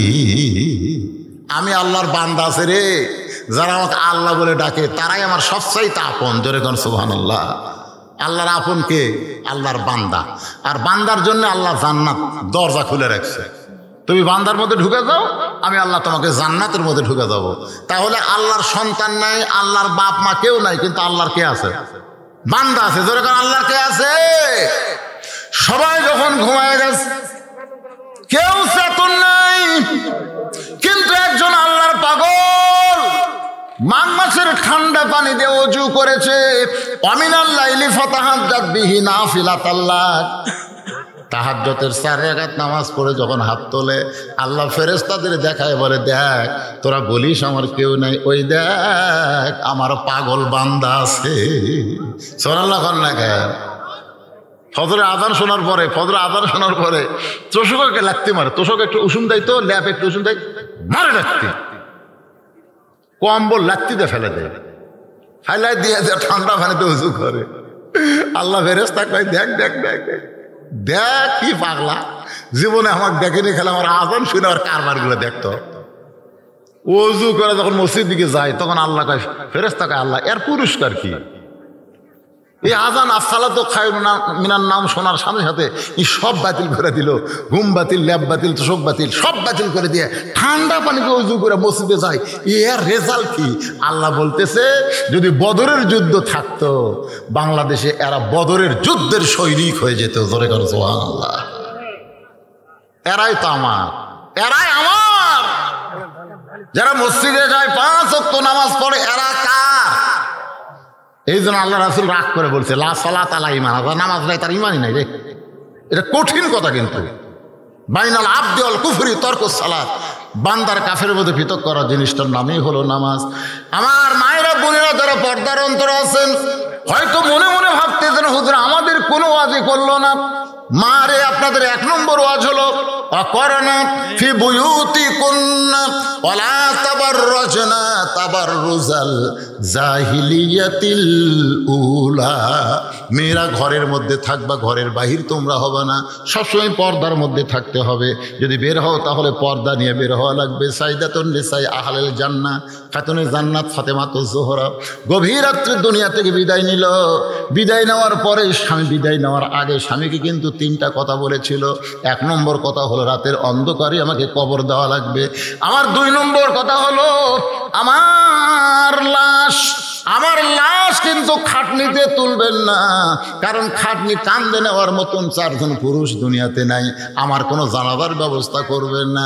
হযরত আলী গভীর রাত্রে ফাতেমার দেহ কান্দে করে ওই জান্নাতুল বাকির পূর্ব কোণায় দাফন করার পরে আল্লাহকে বলতেছে, আল্লাহ পর্দা নিশি ফাতেমার কবর হয়ে গেল, আমি স্বামী খুশি হয়ে গেছি, তুমি আল্লাহ খুশি হও। এই দোয়া করার সঙ্গে সঙ্গে তাকায় দেখে পুরাতন কবর, নতুন কবর নাই। এইমাত্র ফাতেমার কবর দিল, সেই কবর আর খুঁজে পায় না। গোটা জান্নাতুল বাকি হযরত আলী দৌড়াই, ফাতেমার কবর, ফাতেমার কবর। কে যেন ডাকতে বলে, আলী রে ফাতেমা আমার পর্দা নিশি, আমি আল্লাহ জোহরা ডিগ্রি দিয়া ফাতেমার কবরকে কিয়ামত পর্যন্ত পর্দা করেছি। আমার মায়েরা যারা পর্দার অন্তরালে, ওই ফাতেমার সিগনেচারে যদি জান্নাতে যাবার চান তাহলে মাত্র 4টা আমল করবেন মা। 1 নম্বর আমল হলো নামাজ, 2 নম্বর আমল হলো রমজান মাসের রোজা, 3 নম্বর আমল হলো স্বামীর কথা মতো চলা, আর 4 নম্বর আমল হলো পর্দার ভিতরে থাকা, সতীত্বের হেফাজত করা। এই 4টে আমল যদি মেয়েরা করতে পারে, আল্লাহ খুশি হয়ে 8টা জান্নাতের দরজা খুলে দিবে। সুবহানাল্লাহ বলেন না? কে দিছে এটা? রাসেল মোহাম্মদ আলী আসলাম হোসেন রাসেল, BNF টেলিভিশন রে 500 টাকা দিয়ে দোয়া চাই। কি দোয়া করবো? টেলিভিশনের কি দোয়া করবো? 3000 টাকা টেলিভিশনের দোকান নাকি? কি রে? শামীম 3000 টাকা। কি নাম? শামীম 3000 টাকা। নান্দুরার শামীম, নান্দুরার শামীম, নান্দুর এই গ্রামের নামে তো নাম নান্দুর। এই গ্রামে তো কেউ দান করেনি, এই শামীমটাই খালি করলো। শামীম কুটি, সে সোনার স্থান কুটি রে আগে গেছে। ও টেলিভিশন মার্কা প্রতীক পাশে, সেটা বুঝার লাগবে না। আমাদের এলাকাতে হিরো আলম দাঁড়াছিল এমপি ইলেকশনে, ওর মার্কার নাম হলো একতারা। আমি বললাম ভাই একতারাত কেউ যদি সিল মারে, এরকম একতারাত একটা সিল মারিল, একতারা জায়েজ না হারাম? এ কথা কর না কেন? ঢোলক, একতারা, দোতারা সবগুলা হারাম। তা হারামত কেউ সিল মারবি? মার কাও একটা লিখছে টেলিভিশন, লেখ এখন টেলিভিশন দিয়ে দেশ চলতেছে।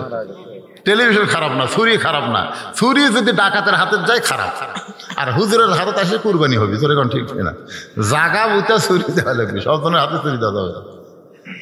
হযরত আলী যে আয়াতটা বলে মাটিতে দাগ দিয়েছিল, সে আয়াত এখনো কোরআনের মধ্যে আছে। আপনি যদি আয়াত পড়ে বালুতে ফুঁক দিয়ে ওই বালু যদি বাড়ির চারিধার ছিটাইয়া দেন, ওই আয়াতটা পড়ে যদি ছুরির আগায় ফুঁক দিয়ে ওই ছুরি দিয়ে যদি দরজায় একটা দাগ দিয়ে দরজা খোলা রাখে, আপনার বাড়িতে চোর ডাকাত কোনোদিন ঢুকতে পারবে না। সে আয়াতটার নাম হলো আয়াতুল কুরসি। জোরে বলেন আয়াতের নাম কি? 5 ওয়াক্ত নামাজের সালাম ফেরানোর পরে এই আয়াতটা কেউ যদি তেলাওয়াত করে, 5 ওয়াক্ত নামাজের আগে না পড়ে, আগে না পড়ে, ইমাম যদি তাড়াতাড়ি মোনাজাত করে, তাহলে মোনাজাতের পরে আয়াতুল কুরসি যারা তেলাওয়াত করবে, আল্লাহ রাসূল বলেছেন 5টা বিপদ থেকে আল্লাহ তাকে বাঁচাবে। 1 নম্বর বিপদ হলো ইমানের সাথে আল্লাহ তার মৃত্যু দিবে, সুবহানাল্লাহ। 2 নম্বর বিপদ হলো, কঠিন বিপদ কিন্তু আসবে 2 নম্বর, সেই বিপদটা হলো আল্লাহ তাআলা কবরের আযাব থেকে তাকে মাফ করে 3টা প্রশ্নের উত্তর তার জন্য সহজ করে দিবে। 3 নম্বর পুরস্কার হলো মিজানের পাল্লায় আল্লাহ নেকির চাই পাপের চাইতে নেকির ওজন বেশি করবে। 4 নম্বর পুরস্কার হলো বিজলি আকারে পুলসিরাত তাড়ি দিবে। 6 নম্বর পুরস্কার হলো সালামুন আলাইকুম তিবতুম ফাদখুলুহা খালিদিন, চিরস্থায়ী আল্লাহ জান্নাতের দরজা খুলে দিবে। তো নামাজের আগে না পরে এই আমলের মাধ্যমে কিন্তু 5 ওয়াক্ত নামাজ পড়াই লাগবে। যেরকম কথা ঠিক না, না পড়ে মাঝে মধ্যে নামাজের পরে কলে বাদান, তাহলে বোঝা গেল নামাজও ধরা লাগতেছে, আয়াতুল কুরসিও মারা লাগতেছে। যেরকম ঠিক ছিল, কত বড় চালাক বারে আল্লাহ রে। হ্যাঁ, নামাজ যদি কেউ ধরে, যুগে খালি নামাজ ধরো মা সন্ন্যাসানেরা, খালি নামাজ ধরো। ইন্নাস সালাতা তানহাল ফাহশাই ওয়াল মুনকার, একমাত্র নামাজই পারে মানুষকে যাবতীয় খারাপি থেকে বাঁচায় দিতে। আল্লাহ আমাদের সকলের জন্য কবুল করুক, সকলে বলে আমিন। ফজরের নামাজ আমাদের জামাতের সঙ্গে পড়তে হবে, রাজি আছেন তো? 2-1 জন কয়, বাদ বাকি কয় না। আল্লাহ সকলের জন্য ফজরের নামাজ জামাতে কবুল করুক, জোরে করে আমিন। আস্তাগফিরুল্লাহ পড়েন, আস্তাগফিরুল্লাহ। দেন তহমিনা দিছিল 500 টাকা, মারা গেছে। ও তহমিনা মারা গেছে, তার রুহের মাগফিরাতে 500 টাকা দান করেছে, আল্লাহ কবুল করেন, আমিন। নান্দুরার 500 টাকা দান করছে, আল্লাহ কবুল করেন। তো বিশাল জিনিস বারে দলিল। ও আচ্ছা আচ্ছা, ঠিক আছে। আমি একটা, পূর্বের নাম ছিল শ্রী গৌতম ঘোষ, বর্তমান নাম হলো মোহাম্মদ ইব্রাহিম, পিতা শ্রী বীরমল চন্দ্র ঘোষ, মাতা মৃত শ্রীমতী অঞ্জলি ঘোষ। সাং হলো শ্যামপুর, পোস্ট হলো পুরানোপুল, থানা ও জেলা জয়পুরহাট। পেশা ও ব্যবসা, ধর্ম হলো ইসলাম, জাতীয়তা বাংলাদেশি, বয়স অনুমান 50 বছর। এখানে যে কথাটা লেখা আছে, ইনি আগে হিন্দু ছিল, এখন মুসলমান হয়ে গেছে। মুসলমান হওয়ার পরে বহু বিপদ আপদ মুসিবতের মধ্যে সে পড়ে গেছে। ধর্ম তো প্রতিজ্ঞাপূর্বক ঘোষণা করতেছি যে আমি বর্তমানে একজন মুসলমান, পূর্ণ সাবালক এবং সুস্থ পুরুষ।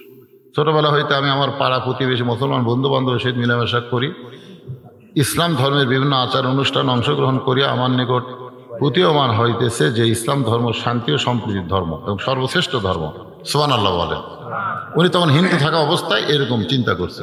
ইসলাম ধর্মের বিভিন্ন অনুষ্ঠানে আমি অংশগ্রহণ করিয়া বন্ধু বান্ধবের সহিত মিলামেশা করে আমি ক্রমান্বয়ে ইসলাম ধর্মের প্রতি আকৃষ্ট হয়ে পড়ি। এমত অবস্থায় অলৌকিক পারলৌকিক মঙ্গলের জন্য অদ্য সম্পূর্ণ স্বেচ্ছায় সজ্ঞানে আমার জন্মগত সনাতন হিন্দু ধর্ম পরিত্যাগ করিয়া ইসলাম ধর্মের প্রতি বিশ্বাস স্থাপন করে একজন মৌলবীর মাধ্যমে ইসলাম ধর্মের মূল মন্ত্র কালেমা তাইয়্যিবা লা ইলাহা ইল্লাল্লাহু মুহাম্মাদ রাসূলুল্লাহ সাল্লাল্লাহু আলাইহি ওয়াসাল্লাম পাঠ করে পবিত্র ইসলাম গ্রহণ করিলাম।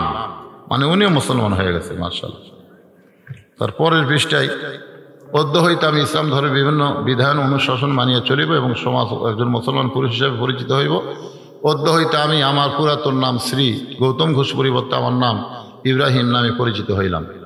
আমার এই রূপ ধর্মান্তর হওয়ার ব্যাপারে কেহ কোনো প্ররোচিত করে নাই বা চাপ প্রয়োগ করে নাই বা ফুসলায় নাই।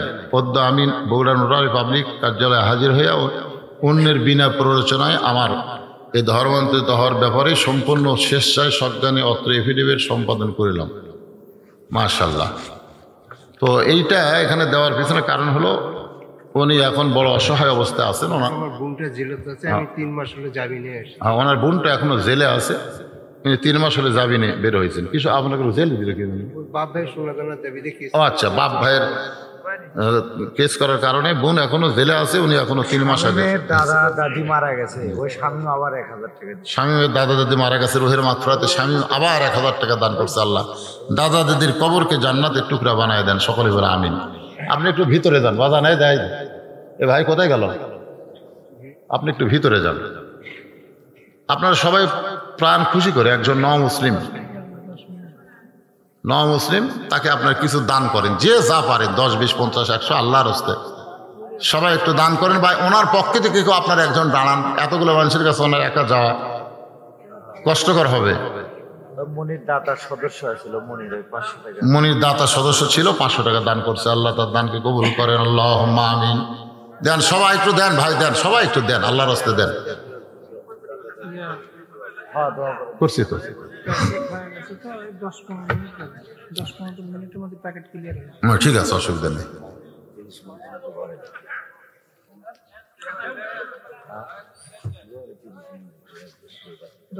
অত লাগবে না, যা আনছো বিসমিল্লাহ করে শুরু করে দাও। যাও বিসমিল্লাহ করে শুরু করো, ভয় করার দরকার নেই। সব আল্লাহ আছে না নাই? হ্যাঁ লাগবে। কি কয় এখন শেষ হতে চাই? যাও নিয়ে আসো, দাও এদিকে বস্তা নিয়ে আসো। প্যাকেট ব্যবস্থা হয়েছে আপনাদের জন্য, সবার জন্য তাবারকের ব্যবস্থা আছে। মিষ্টি নাই, তবারক। তাবারক তায়াজাল জালালি ওয়াল ইকরাম। আল্লাহ চাহে তো আগামী 24শে ডিসেম্বর এই যে বড় পুকুরিয়া জামাইলের পাশে, ওখানে আবার আপনাদের সঙ্গে দেখা হবে ইনশাআল্লাহ। আল্লাহ যেন কবুল করে, যেরকম আমিন।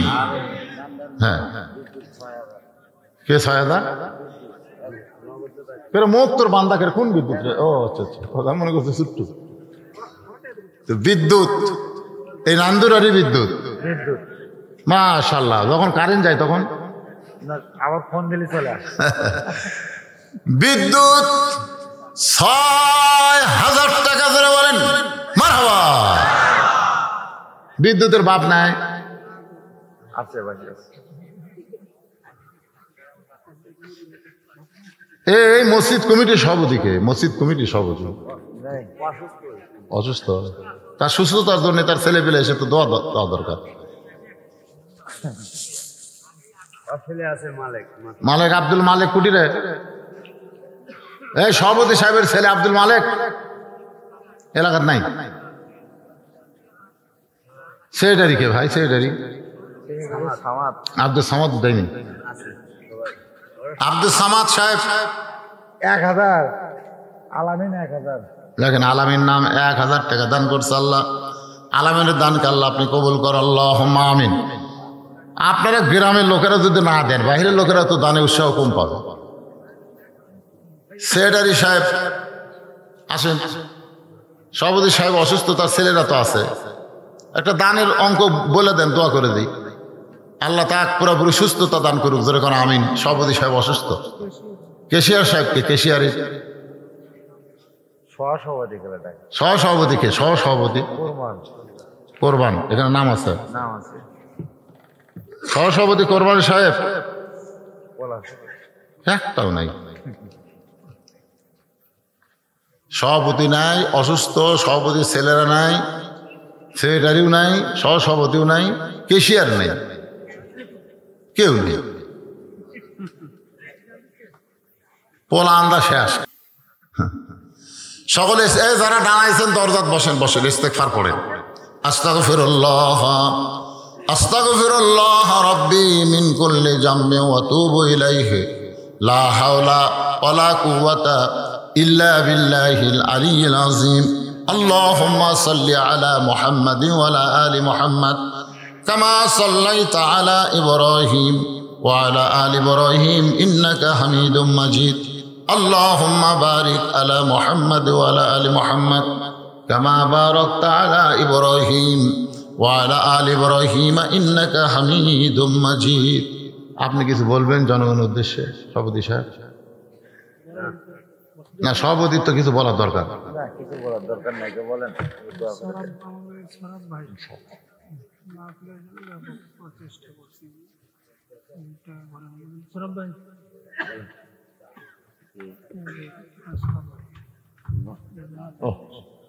কি দোয়া করবো তোমার জন্য কব? না আসলে বাবা অসুস্থ, তাই না? বাবা কিছুদিন আগে মারা গেছে। ছেলেটা মাহফিলের জন্য অত্যন্ত চেষ্টা করেছে। আসলে চেষ্টার প্রতিফল আল্লাহ দিবেন, তারপরে আমাদের দোয়া। কি বাদান টাকা উঠলো? পরে গুনেন নি আপনি, পরে গুনেন নি, পরে গুনেন নি, এখানে না। এই সব মিলে এই কটাই নাকি? চাদর মতো রাখেন, আপনি পরে গুনেন নি। এই পাশে একজন তুলছে, ওই যে তুলছে, একজন তুলে আপনাকে দিচ্ছি। সবগুলো নেন, পরে গুনে নিন, যা দিচ্ছে আল্লাহ মান্দার। আলহামদুলিল্লাহ। আল্লাহুম্মা আমিন। আল্লাহুম্মা আনতাস সালাম ওয়া মিনকাস সালাম তাবারাকতা ইয়া যাল জালালি ওয়াল ইকরাম। আয় আল্লাহ তাআলা, ছোট্ট একটা গ্রাম নান্দুরা, আল্লাহ সেই গ্রামের বাবাজিরা, আল্লাহ সেই গ্রামের যুবকেরা, সেই গ্রামের লোকেরা মিলেমিশে এত বড় একটা জান্নাতের বাগান লাগাই দিছে। আল্লাহ মেহেরবানি করে আজকের মাহফিল আমাদের সকলের হেদায়েতের জন্যে, নাজাতের জন্যে, জান্নাতের জন্যে কবুল করে না। এই মাহফিলের শুরু থেকে শেষ পর্যন্ত যত আলোচনা হয়েছে আল্লাহ, এর মধ্যে যদি ত্রুটি হয়, ভুল হয়, মাফ করে দাও। এর জাহাদিয়া মঞ্জুর করো। সোনার মদিনায় নবী পাকের রওজা মুবারকে আল্লাহ কবুল করে না। तमाम अंबियाए किराम, असहाबे किराम, ताबिने किराम, तबा ताबिने किराम, तमाम পৃথিবীর মাটির নিচে যত মুমিন মুমিনা শুয়ে আছে আল্লাহ সকলের আরওয়াহ পরে হাদিয়া কবুল করো। আল্লাহ তাআলা, আমরা যারা হাত তুলেছি, আমাদের জনম দুঃখনী মা যাদের কবরে গেছে, ছোট্ট একটা শব্দ হলো মা। এ নামের মধ্যে কি মধু, যাদের মা নাই তারাই বুঝতেছে। কি বলবো প্রসবের কথা, মা বিনে সেই ব্যথা কেউ তো বুঝিবে না। মাজন ঠেকিয়া সন্তানের দায়, অকালে মা মারা যায়, কেন সে মায়ের জন্য দোয়া করবা না? এমন দরদি ভাবে কেউ হবে না আমার মা গো।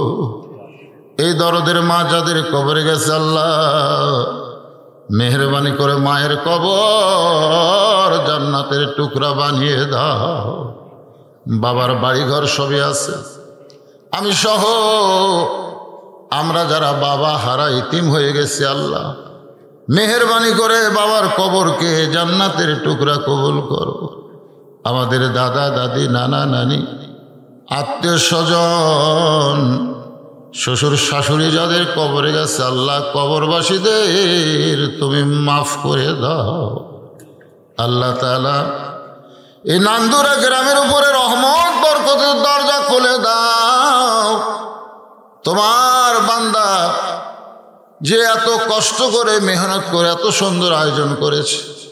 বলে হুজুর আমি ছোট্ট একটা চায়ের দোকান করি, আল্লাহ গো তার ব্যবসার মধ্যে তুমি বরকত দিও।